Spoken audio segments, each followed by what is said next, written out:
নিটের প্রিপারেশনের ক্ষেত্রে বিষয়টা কিন্তু ঠিক এমনই।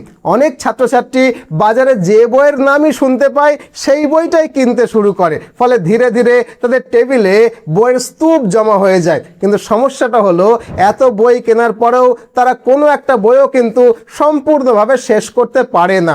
আর তাই যদি আমার কথা শোনো তাহলে প্রথমে এনসিইআরটির বইটা নিজের আয়ত্তে নিয়ে আসো।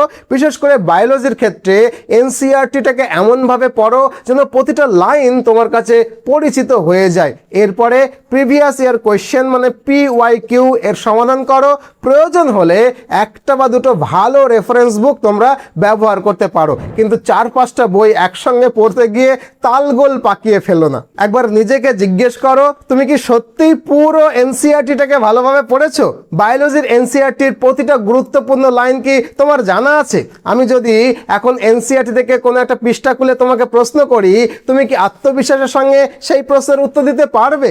বেশিরভাগ ছাত্রেরই কিন্তু এখানে উত্তর হবে যে না, পারবো না। কিন্তু মজার বিষয় হলো এনসিইআরটি পুরো শেষ না করেই আমরা নতুন নতুন বইয়ের খোঁজে বেরিয়ে পড়ি, আর এখান থেকেই কিন্তু শুরু হয়ে যায় মূল সমস্যাটা। তাই বইয়ের সংখ্যা না বাড়িয়ে এনসিইআরটির সাথে একটা বা দুটো রেফারেন্স বুক বেছে নাও এবং সেগুলোকে বারবার রিভিশন করো। মনে রাখবে, নিটের সফলতা কিন্তু অনেক বই পড়ার মধ্যে নয়, বরং সঠিক বইগুলো বারবার পড়ে সেগুলোর উপরে শক্ত দখল করার মধ্যেই কিন্তু লুকিয়ে রয়েছে নিটের সাফল্য।